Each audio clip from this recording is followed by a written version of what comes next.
Čaute bajkeri, dnes vám ukážem, ako rozobrať elektromotor na elektrobicykli, respektíve ako ho dať dolu. Poďme na to.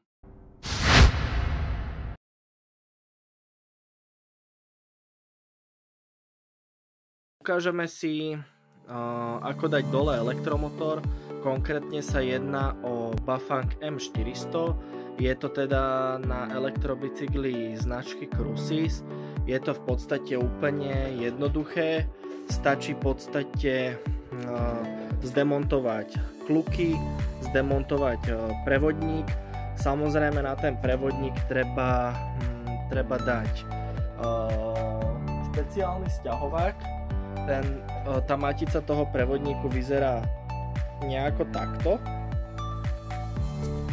A samozrejme sťahovák vyzerá takto nejako, plus minus. Jedná sa v podstate o klasický sťahovák na jednoduché stredové misky. Dokonca na ňom je napísané, na tomto konkrétnom sťahováku, označenie, neviem či to uvidíte na tom videu, IC26BB. Myslím si, že tak sa dá nájsť na internete ten sťahovák. Ak nie, dole do popisu vám dám samozrejme odkaz na náš e-shop, kde si ho takisto môžete objednať. Tento daný sťahovák pre M400. M500 má iný sťahovák, ten dokonca viete u nás kúpiť na e-shope, takže takisto vám tam dám link. Ak by ste náhodou mali nejaký iný typ motora, tak vám ho tam samozrejme takisto dám ten link a môžete ho tam jednoducho nájsť. Každopádne dnes si ukážeme, ako teda rozobrať M400. Ako som už povedal, dali sme dole teda kluky, prevodník. Kluka je samozrejme daná dolu aj z druhej strany, len teda ospravedlňujem sa, natáčam to z tejto strany, pretože sa mi to robí z tejto strany najlepšie. Takže každopádne musíme si dať dolu tento plastový kryt. Tu nás sú teda šrobiky trojky na trojku imbusák a takisto sú tu potom zozadu dva šrobiky, ktoré sú na 2,5 imbusák. Takže poďme si to dať dolu. Plastový kryt zo spodu motora sme dali dolu. Ako môžete vidieť, motor po nájazde cca nejakých 1000 km po takom stredne ťažkom teréne, samozrejme jazdí sa za každého počasia, tak môžete vidieť, že teda je to tu zašpinené, čo samozrejme není úplne ideálne pre ten elektrobicykel. Ide hlavne o to, že z tejto strany, keď je to špinavé, od vody, od blata, všetko sa to dostáva vlastne medzi motor a rám a následne dochádza v podstate na tých dosadacích plochách k zašpineniu a to znamená, že ten motor môže počase začať vrzgať alebo vydávať rôzne zvuky a práve tieto zvuky pochádzajú z toho, že je to lôžko medzi motorom a rámom je v podstate znečistené. Takže plastový kryt máme dolu, ďalej si povolíme tieto skrutky, tu na dolu je tiež jedna skrutka, dáme vlastne celý tento plastový dekel dáme dolu. Takže plastový dekel sme dali dolu. Ja som sa presunul z tejto strany, aby som vám ukázal teda, ako to vyzerá po daní dole toho krytu plastového.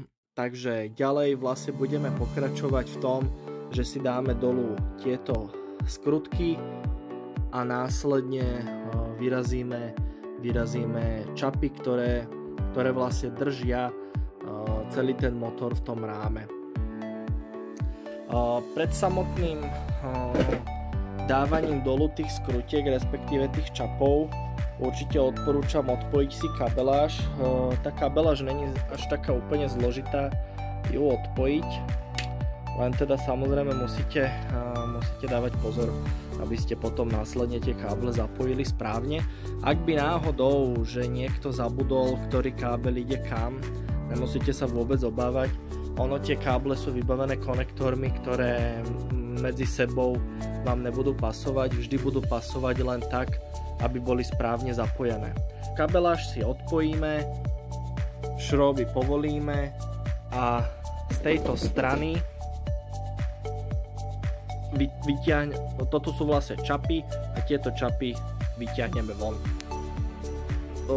Treba si dávať pozor, ak už vyťahnete tie čapy von a budete mať odpojenú aj kabeláž, pravdepodobne vám ten motor vypadne alebo respektíve bude uvoľnený, že sa bude ťahať von, hlavne keď ho máte ten elektrobicykel otočený smerom dolu tým motorom. Každopádne odporúčam jednou rukou držať ten motor a druhou rukou ho ťahať von, a keď vlastne ho budeme mať vonku, tak si ukážeme ďalej. Pre istotu si ešte ukážeme, ako rozpojiť tieto konkrétne konektory. V podstate tie konektory majú takú poistku, aby sa nedali rozopnúť. V podstate tu, ako vidíte, je taký ako keby jazyček, ktorý keď potlačíte, tak vlastne vám ten konektor sa otvorí. Takže ak máme káble rozpojené a šroby povolené, môžeme prejsť k tomu, že si tie čapy vyrazíme. Odporúčam to robiť vyrážakmi. Samozrejme v domácich podmienkach nemusíte mať vyrážaky, každopádne stačí dovnútra pichnúť šrobovák, ktorým vlastne klepnete kladivom a čap vám vybehne von. Treba pozor, tu vnútri na tom čape je závit, neviem či to uvidíte, každopádne je tam závit a keby ste náhodou búchali potom s väčším šrobovákom, tak by ste si mohli poškodiť ten závit. Preto určite odporúčam šrobovák čo najtenší, aby sa vlastne dostal dovnútra do toho čapu a neostal opretý o ten závit. Takže motor sme si dali dolu a ako môžete vidieť, tak dosadacie plochy na tom ráme, teda medzi motorom a rámom, sú veľmi znečistené. Dovolím si povedať, že toto je ešte ten elektrobicykel, čo je celkom dosť čistý. Bývajú aj horšie prípady. Každopádne toto je tá príčina toho, že vlastne pri tom šlapaní vám ten motor brzga. A určite odporúčam po každej sezóne alebo pred sezónou, ako vám vyjde, si urobiť takúto generálku toho motora, kde vlastne v servisi vám ho dajú dolu, vyčistia vám tieto dosadacie plochy, kompletne na novo namažú. Ako vidíte, tu bola aj vazelina dokonca na tých dosadacích plochách a nášmu zákazníkovi to počase tak či tak začalo zase vrzgať, takže není úplne vždy pravda, že stačí to len navazelinovať, poriadne dotiahnuť a máte po pukaní alebo po vrzganí. Každopádne vždy treba tomu spraviť patričný servis, či už v domácich podmienkach, vďaka aj tomuto videu napríklad, alebo priveziete to do servisu, či už k nám alebo niekde inde.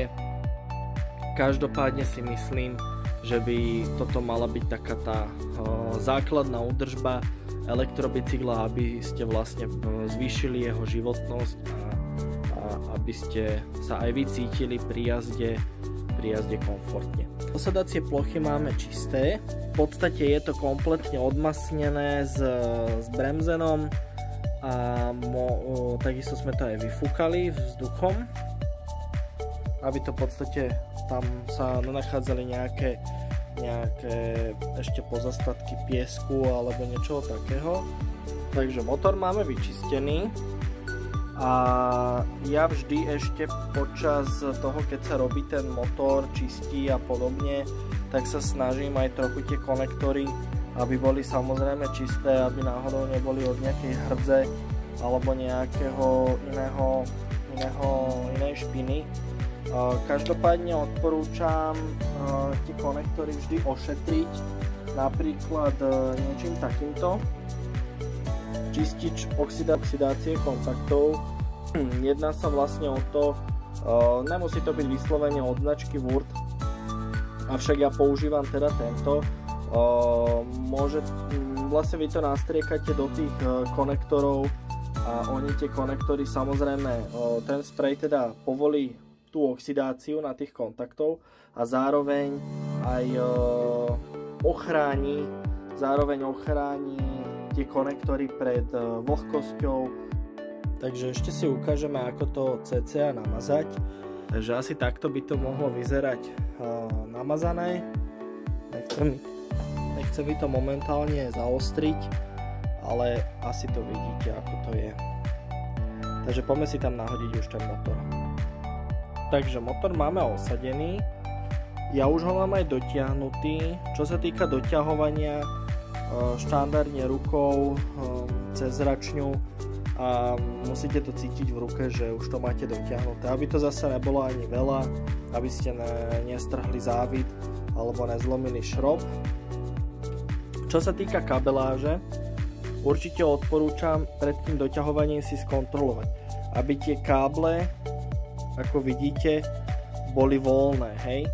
Aby sa jednoducho nestalo, že ten kábel sa zasekne medzi ráma a motor a po čase vám ho presekne alebo vám ho nejako prereže alebo niečo. A to sú káble od displeja a od batérie. A čo sa týka káblu zo zadného speed senzoru, tak na ten si treba dať pozor, pretože ten kábel musí byť prevlečený. Takto vám to ukážem, aby ste to videli. Ten kábel ide s tým, čo hýbem. On ide od zadného speed senzoru cez tento plastový kryt a vchádza poza ten motor, respektíve poza tento čap a ide vlastne poza ten čap a je vidieť tuna. A tu, ako ho vidíte ten kábel, tak keď s ním hýbete, tak zase musí byť na voľno, hej? To vidíte tu, keď to tahám, tak musí to byť pekne na voľno, aby jednoducho ten kábel nezostal nejaký zalomený, aby náhodou sa nepresekol, nepretrhol. Jednoducho, aby mal svoju vôľu. Takže ideme si to pozapájať, tak ako sme to mali predtým. Podoťahujeme, nahodíme kryt. Tento bočný nahodíme kryt zo spodu. Takže, priatelia, motor máme nahodený, máme ho zašrobovaný, plastový dekel máme takisto našrobovaný. Tu na toto trošku ešte očistíme, ak by náhodou niekto mal nejaké poznámky k tomu. Každopádne nahodíme teraz prevodník.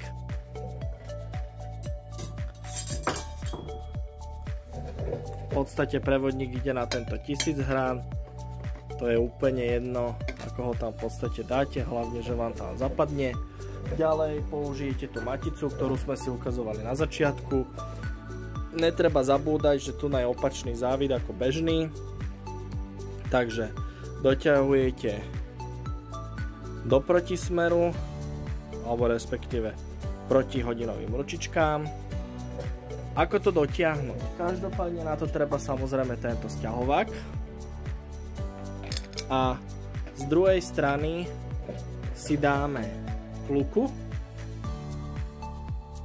Sťahovák dáme do veľkej golovky, alebo teda respektíve račne a budeme zaťahovať do protismeru. Ono na matici je napísané 40 Nm.